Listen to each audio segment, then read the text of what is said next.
The African Development Bank is the premium financing institution for development on the continent of Africa. We have 54 African countries that are members of the bank and about 21 non-regional member countries. Our remit is to reduce poverty on the continent and to promote development.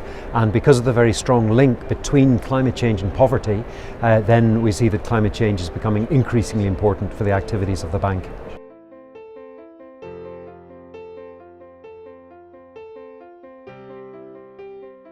So we have resources that come into 3 trust funds. The African Development Fund is funded and replenished, it's just recently been replenished by donor countries, so OECD countries, and we just raised about $7.5 billion into a new replenishment for that. And that money is used to give concessional loans and grants, typically to low-income countries and least developed countries on the continent. Then we have a larger fund, the African Development Bank Fund, which is our own money that we use to invest into public and private sector projects, and then we have a third fund called the Nigerian Trust Fund. But we also attract significant finance from bilateral donors into some of the funds that we manage ourselves within the bank, and from a climate change point of view we access funds from the Green Climate Fund, the Climate Investment Funds and the Global Environment Facility.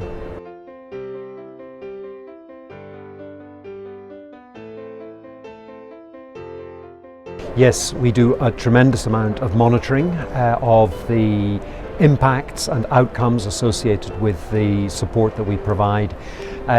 Historically, the main parameter that we've monitored is funds committed and dispersed, but increasingly our donors are starting to ask us for more and more information about the outcomes and the impacts of the work that we do. So for example, now on almost all projects we always have a gender plan, and we have to monitor and report the impacts on men and women in a sex disaggregated manner. We have projects that promote the engagement of women, and particularly women in climate change, because they're more vulnerable to climate change than men, so there's a lot of interest in seeing how our projects impact upon climate change and upon gender. Of course we have very strong environmental and social safeguards to ensure that we don't do or have negative environmental and social impacts, and then we monitor for a wide range of other development outputs.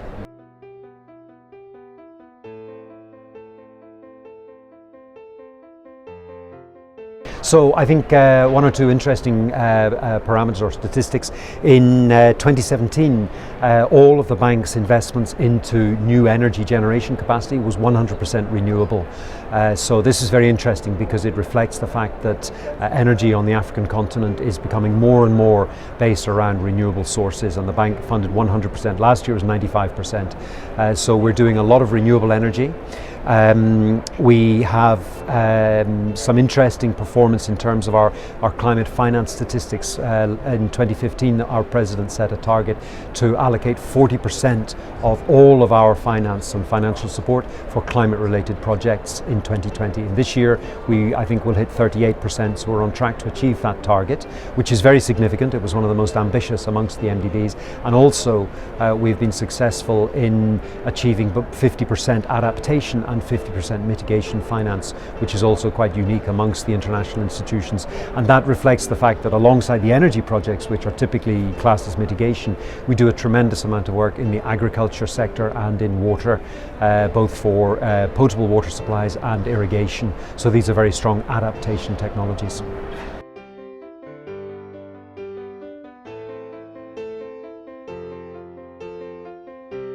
I think it's difficult to say that one is more important than the other because we need to progress on both. But the fact is, Africa is a very small source of greenhouse gas emissions. About 3% of global emissions come from Africa. Interestingly, the majority of those come from land use and land use change, not from power generation and transport, although those are sources that are growing. But what you also see in many African NDCs, nationally determined contributions, is that they also highlight the importance of adaptation. And on the African continent, we have over 600 million farmers who rely on rain-fed agriculture. And if the climate is changing, then their livelihoods are very much at risk. By 2025, I think 1 in every 2nd person in Africa will be under 20 years of age. So we have a huge number of young people coming forward who need work, and they need jobs, and they need to be provided in a climate resilient manner. These are, this is an issue around helping communities and so on adapt to the needs of climate change. We're doing quite a lot of innovative work around adaptation. Behind me here you can see this one, yes, the Adaptation Benefit Mechanism.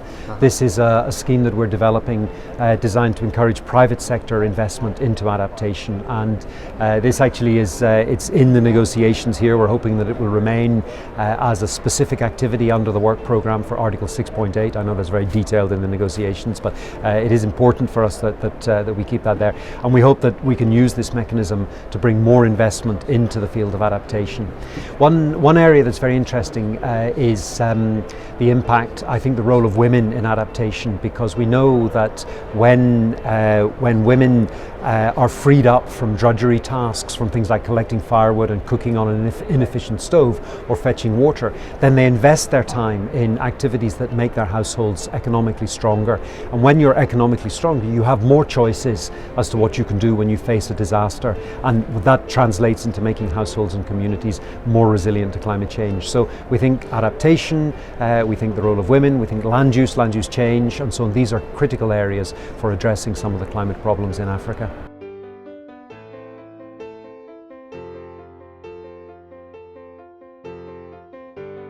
So I can't say that our activities are more important in any particular region, but we have different activities in different regions. So North Africa, with Morocco, Tunisia, Egypt, and so on, these are relatively advanced developing countries. So they access resources in the form of lending, and Morocco is one of our biggest countries in terms of lending, and they use that money for major infrastructure. There's a lot of water supply issues and so on. So those countries face quite different problems then from sub-Saharan Africa, where we have a vast majority of least developed income or least developing countries with low incomes, where we face a lot of development challenges and we see very severe impacts of climate change, for example in Mozambique from the hurricanes recently and so on. And then within sub-Saharan Africa, of course, we have Nigeria and South Africa, which are a little bit different from the rest of the sub-Saharan African countries. So we recognise the different needs and priorities of all our member countries, and we tailor our products to meet the requirements and to meet their needs.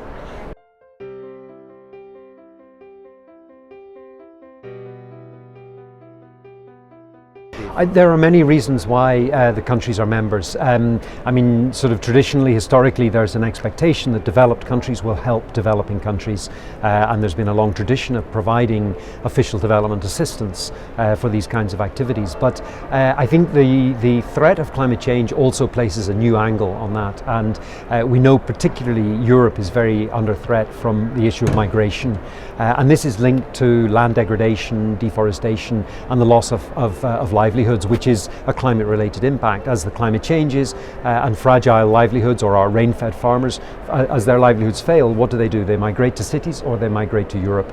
So, supporting these communities, helping them have a good livelihood, help them withstand the climate change issues is very important from a European perspective. And the work that we can do around land restoration and sort of regeneration and so on, there's a tremendous amount that we can do, particularly across the Sahel, to try to create better livelihoods. And so I think there's a big interest in this sort of nexus of climate change, migration and security, because the other aspect of migration, if people don't migrate, particularly the youth, are prone to radicalization.